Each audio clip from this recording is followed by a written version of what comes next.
Welcome to the American Small Business League podcast. I am Bruce DeTorres, and with me is Ronnie Murchison-Rivera, who is running as a Democrat for Congress in Florida's 6th District. He is a community activist, career first responder, proud EMS veteran, and a current law enforcement officer. Before I share more, how are you today, Ronnie? I'm good. How are you, Bruce? I'm great. Very excited for this conversation. Your website is Ron for Congress. That's the number 4, ronforcongress.com. And Ronnie is committed to protecting Medicare and Medicaid, affordable housing, economic security for working families, safer communities, and Mhm. making sure that every voice is heard. So, as you know, I want to ask you all about you and why you're running, the great things you want to do for your district, and then remind you about those small business issues that we had written you about and get your thoughts about that. So start anywhere you'd want, talk about, you, why you're running, the great things you want to do for your district, for everyone who's getting to meet you. I'm Ronnie Murchison-Rivera, as Bruce told you guys.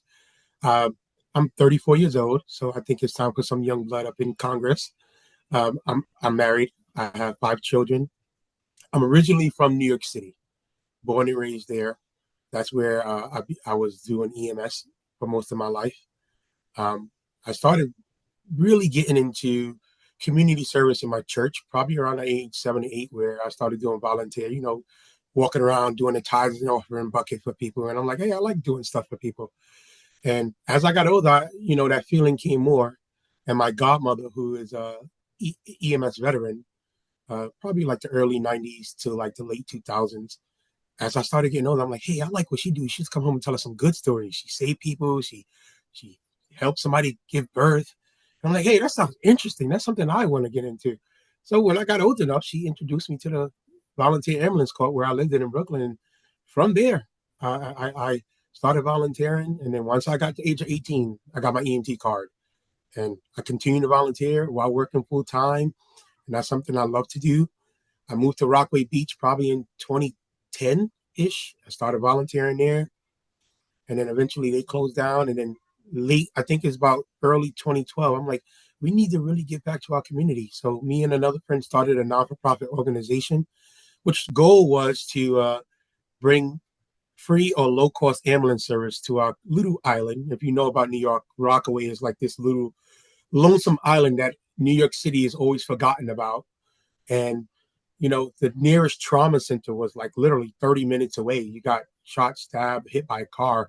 An ambulance rider is 30 minutes away. So FDNY, the fire department, was always 20, 30 minutes to come to respond to any kind of type of call. So that's something we started. Unfortunately, the part that we wanted to get up, the ambulance part, didn't get up and running because of corporate greed. The people who are to approve our ambulance certification are the people who sat on the board who ran for-profit ambulance companies who believed that we were going to trample over their profits. So we didn't let that stop us, though. We started doing like back to school giveaways and anything else we can contribute to the community, Christmas toys, school supplies. And then eventually in 2018, about 2017, I moved down to Florida. And my goal was to like come here, help family that was struggling and go back to New York City because I heard things about Florida I didn't like. But I came here and here we are in 2025. Ronnie's still here. We fell in love with the weather. We fell in love with the beaches. I mean, that's something is. And when I moved to Florida, I'm like, hey, I wanted to do the same thing. I always was a person to give back to my community. So what can I do? And I got into law enforcement. I wanted to change people's narrative. Like I got into something like, you know, I wanted to change people's narrative about law enforcement. While, not everybody in law enforcement is bad. There is bad apples in every single job you do. You're not going to 100% get rid of fraud, waste, and abuse as anybody could ever promise you. It's never possible because as much as you want to get rid of it, you'll end up hurting the innocent people who are benefiting from that thing. And up until 2 weeks ago, I had to resign. Um, that's another story for another day, but it's because of what Ronnie is doing right now, pushing for what he believes is right. And I really wasn't into politics as much. I mean, in New York City, I have friends. Actually, one of my friends is an elected member of the assembly in New York. Another friend that I helped out a lot, he's now a big elected Queensborough elected official. But I wasn't really deep into it. But I did, it's my community. I cared about it. I cared about the beach. 2012, we lost our apartment because we was fighting with the city about, hey, we need some dunes. We need the beaches clean. We need stronger boardwalks. We're looking at Florida. We're looking at, Hurricane Katrina. We're like, we know we're due for something like this soon. So we need to get this ahead. And as what all government agencies do, is everything is fine. You don't got to fix it. It's good as it is. And I'm like, no, we're studies is showing that we're due for a bad hurricane soon. We need to get these jetties and these dunes fixed. I mean, we're not going to stop Mother Nature, but we at least alleviate some of the pain that's going to cause. And like I said, as every government do, they wait for a child to get hit by a car to put a light in the intersection that we've been complaining about for years. Hurricane Sandy comes, kills most of Rockaway and Long Island, and guess what they do? Now they build our beaches. Now they build the dunes. And that's what I'm really tired of. I mean, in Florida 6th District, we just elected a representative who was a local elected representative in Brevard County. And he already pulled funding for teachers, pulled funding for schools. And I'm like, why are we electing people like that to now go from local elected official to our U.S. congressman? I mean, he currently don't even live in the district he serves. So if anything happened in this district, it won't directly affect him because he don't live here. It don't affect his son. Me, my children, we live here in District 6. I live right here in the Sorrento area. My kids go to school here. My daughter goes to high school here. We give back to this community. I'm a local youth football coach right here in this community. So anything that I do to get to in Congress will directly affect us and the whole United States. So I look at it as, the things he were doing down in Brevard County. You guys want him to now decide what's going to happen for the whole United States? It's mind-boggling. Well, they did it, and he's there, and now he's doing a worse job as we thought he was going to do. I mean, telling children to starve and die in Gaza, telling other Democratic candidates that they're terrorists. I mean, this is a person who was supposed to stand up for us and elect for us. But no, he voted for this one big ugly bill that's going to take away from a lot of families in Florida, because Florida is one of the states that depends on majority of those benefits that's currently happening right now with the government shutdown, like SNAP benefits, that's going to take effect in literally a couple of days on my birthday. My birthday is November 1st, and from that day forward, a lot of families are going to be starving. And what is the government doing? Nothing. They're blaming Democrats. They're blaming each other, which I say, I don't care who's doing it. We need to look at who is being affected, the people that put you guys into office to make sure something like this does not happen. You guys are making it happen. Mm-hmm. And I go around canvassing right now. I'm going around talking to Republicans and Democrats and independents, and they all are seeing the same exact thing. Like, as of this moment, we don't care about their party affiliation. We don't care about anything else. But what's going to happen to our child when he can't eat starting on the 1st? Yes. What happens where we can't pay for insurance going up? They're already getting bills, myself included, are getting bills that my premium is going to jump up from $400 to almost double, triple that. I have 2 sons who are disabled, who rely on programs like these to live. And these are the everyday struggles that I'm seeing and I've been seeing. Even working EMS, I saw people at their worst. Even working in law enforcement, I saw people at their worst. And I'm like, where are the people that we are electing to fix these problems at? And well, nowhere to be found. And that's why Ronnie is like, I'm deciding to run, because my whole life I gave back to the community, no matter which aspect. Maybe it's EMS, maybe it's fire department, maybe it's a youth football coach, maybe it's that non-for-profit. But I was always the one to sit there and listen and make change. And we can sit up here and debate about Republican, Democrat policies. And my philosophy is, if it's a good policy, if it worked for the American people, okay. But we can't take away from the American people to sit up here and feed up corporate greed and give back to these billionaires that's going to do nothing for our community. And that's why I decided to run for Congress, because I think we need change. I think we need somebody who's going to stand up for the American people, the working people, the women, That's why I told you I'm ready, really excited for this conversation. I really am a person who, a man, and I can say this, a man who stands up for a woman's right to choose whatever. I go around with this sign every single day here that says a woman's place is where she chooses. And I go around every time we go to these protesters, and I'm a man, and women stop, and he's like, "Listen, I'm a Republican, but I thank you," and that's what I'm fighting for, and that's what I will fight for in Washington. Nice. You've got on your site many issues. Do you want to talk about any of those, whichever would be, your top one, two, three, and why those are your top, issues? So I always tell people this: we are Democratic Party. We look at the party of what's going to help all.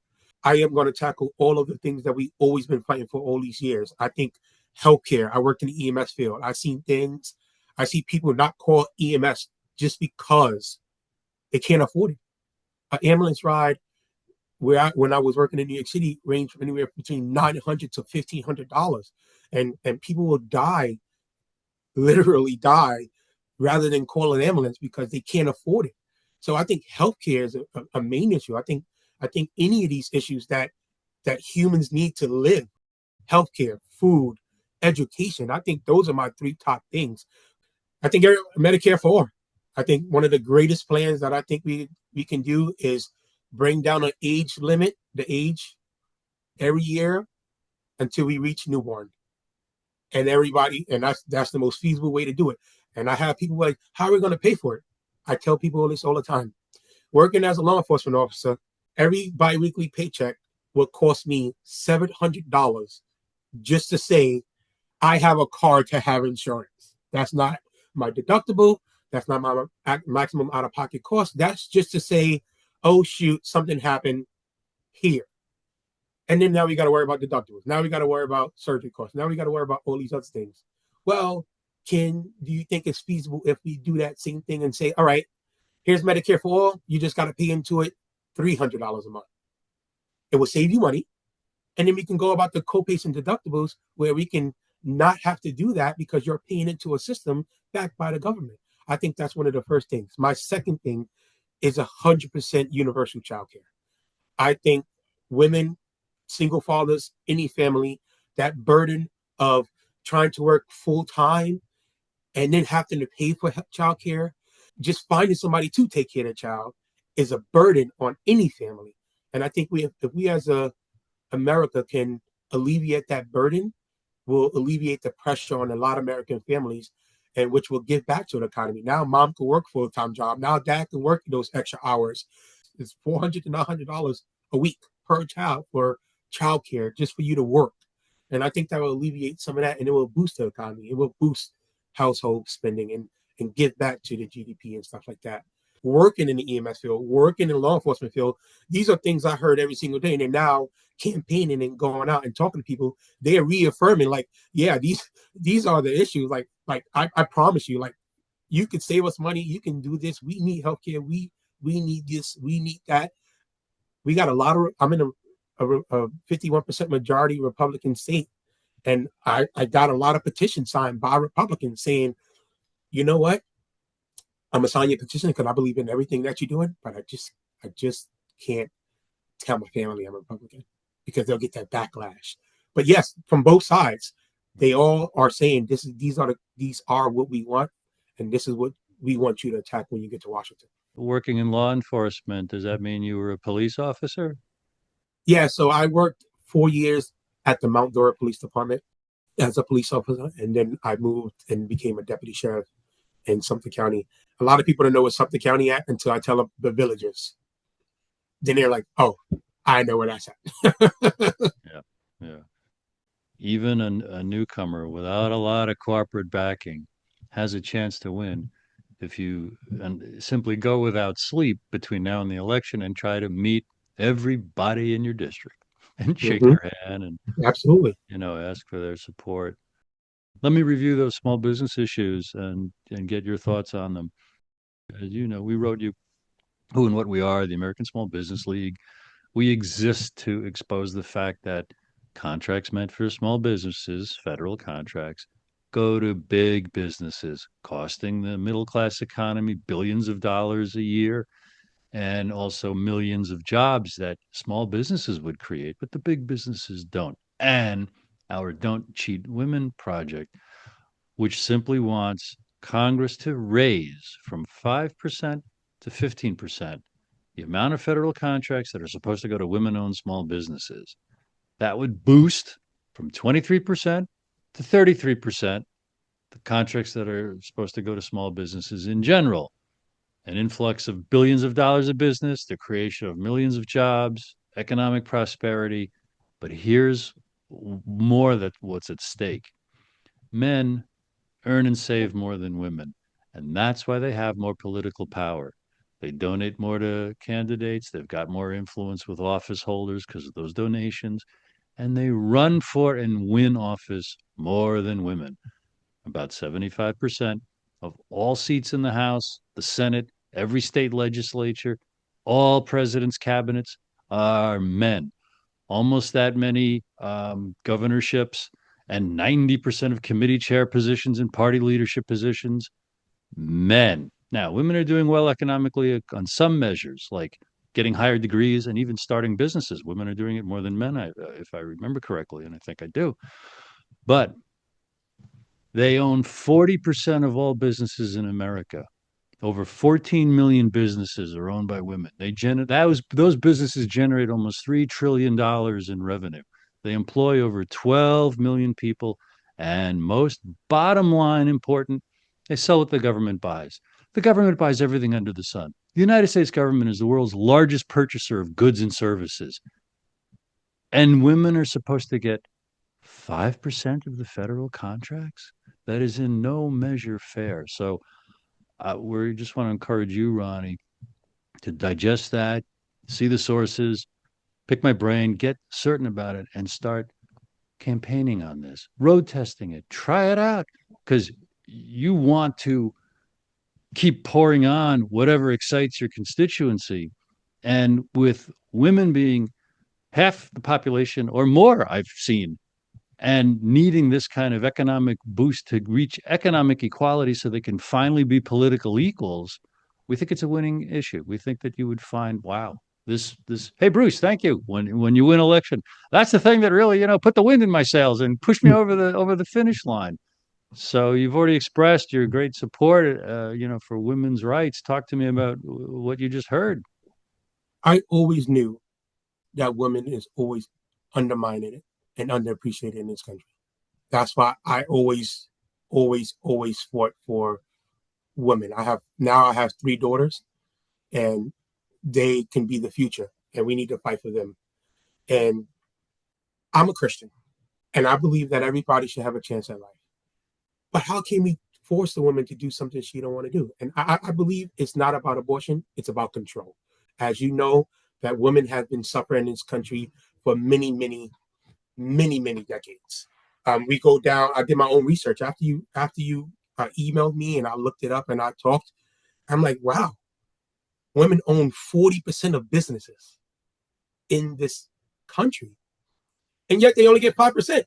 But then I dug a deeper that they don't get 5%. It's been less than 5% that they're supposed to get for the last many of years. For decades, they haven't come close to the 5%. The And I'm government like, says only twice that it even came close to the 5%. So we really think the women are getting about 1% of all that federal contract money. that's that's sickening to me. And then when I read your thing, and I'm like, men get 95%, but then I kept reading. I'm like, and I did my own little research, and I'm like, well, women pour 2.7 trillion into economy at least every year, and we're not giving them what they deserve. We have proven time and time again that women are just as smart, or maybe smarter. My wife will appreciate that I said that. So wait till she watched that. She's gonna be smiling her ears off. But I am pledging that I will push. If I get into Congress, we need to push that percentage that women rightfully deserve. And me and my team already came up with an acronym for this, because that's something we're going to put on our brochures. It's called the Women's Economic Fairness and Small Business Empowerment Act, and we say WEFA Act. And what our goal is to do is to and this is, and we talked about this after you wrote me, and this is one of my priorities. I was talking to my wife. I got her cousin involved, and I got family members involved. I actually talked to some small business women down there in Mount Dora who run the coffee shop, and I'm like, what is it that you guys need from the government? And what you said just now, every woman saying that same thing. I mean, every small business is saying it, but the women are like, we feel like we don't get as much help as the handyman shop down the block. And so what our priorities is going to be raising that from 5% to 15% and pushing that 23 to 33%. I think is rightfully so that they get that percentage. And on top of that, we need full transparency and reporting from the federal agency every single year. So even if we have to create an independent organization to make sure that this is happening, that women don't fall short of that, 15% that we're giving them. Shoot, 15% is the margin, but if we give them more, I'm all for it. Let Yeah. them thrive.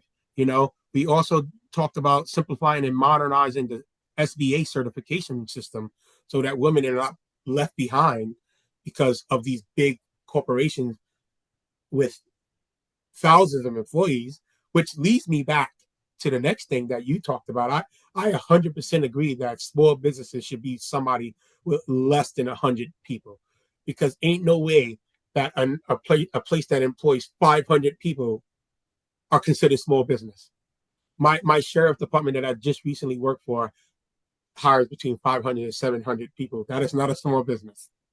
That is a full blown corporation, Yeah. and they should not be getting these grants and stuff that is made for people like coffee shops or moving companies that employ less than 100 people. So I think that we are in the right direction. You got the right person, because as I told you before we even talked, before I even met you, my goal is to push fairness for women.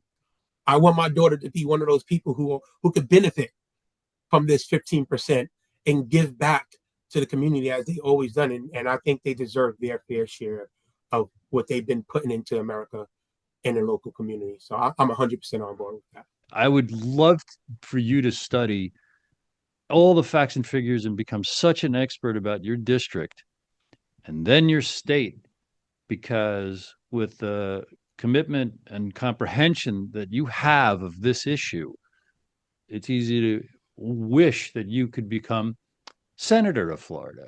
And then who knows what after that? Because you have a comprehensive understanding of what this means for the human family in the United States. And also you can handle what I'm about to remind you that I had written you about. No, women don't get the 5% goal, and small businesses don't get the 23% goal right now because of decades of complicity and corruption, whereby federal agencies are getting away with giving their contracts to the 0.1% of businesses in America that are big businesses and calling them small business contracts. And the SBA goes along with it. Okay. That has to stop, because 99.9% of all businesses in America are small businesses. 98% have less than 100 employees. The vast majority of small businesses have just the owner. They're called no employer firms, and they are still Mm-hmm. small businesses. And if you were talking to a whole crowd in your district, there might be some salon owners and auto mechanics who say, I'm a small business. What do I care about this? I'm never going to apply for a federal contract. Wait a minute. When the real small businesses in your community that can get those contracts actually get those contracts and start hiring the employees they would need to in order to do the work of that, your whole the whole country's economy would balloon and have economic prosperity. That's why this is such a vital interest for every single adult to wrap their minds around and to get convinced about. And it's an Mm-hmm. uphill slog. We've been doing this for decades, to get people in authority to look at our accusations that the government's not telling the truth when it says every year, we met the 23% goal, we exceeded it. No, we show you on our website, ASBL.com, how because of how they miscode things, how they exclude about half of all federal purchases, they can say, oh, 23% of these contracts went to small businesses. No, they didn't. We really have calculated in our experience over the last few decades that about 3 or 4% of all federal contracts really go to small businesses. So when you take this on, Ronnie, you have an opportunity to be a crusader for something bigger than just raising the goal. As you said yourself, they're not even getting the 5%. So if we raise when we raise it to 15% for women, that's half the battle. The other half is making sure, hey, show us those companies that you gave the contracts to that you're calling small businesses so we can double check that they're really small businesses. Hmm. I agree. I agree. We need to take. There's a lot of things we're going to have to investigate once we get back to Right. Congress, and Right. I think that's one of them. We need to. I got a pretty good idea of probably where that money is going. Just broadly talking, do my like I said, I do my own research. I'm an ex law enforcement officer. I like facts, right? And Right. so I do my research and a lot of, and I just based off the little research I've done, I've seen a lot of inconsistencies from the SBA website, and then what you guys are saying, and then looking at the total tally numbers and saying, wait, you guys are right. You guys are right because this is not a small business, and they have an LLC that says something smaller and saying, well, there's only 10 people there. I'm like, oh, so that's what you're doing. Hmm. You're circumventing the process to try to call you guys small businesses to get these funds to link it back to your big business. So I know, and this is what I found just doing my little research. So imagine when I get into Congress and it starts blowing up and blowing up and blowing up. And I promise you, Ronnie's going to be the one because I love investigating stuff, and that's the kind of person I am. So we will get to the bottom of this, and this will be probably one of my first goals when I get there. I was impressed by your website, ron4congress.com, the number four, and call or write me anytime for help about these things and to brainstorm about anything. Is there any final words, thoughts, reminders that you would like to share No, before Bruce, the we only say thing I'm going to say is that the moment you hear me win, write me and say, let's get to work. that is most exciting? Ronnie, truly, thank you very, very much for your time. And now I want to thank everybody for watching and listening today.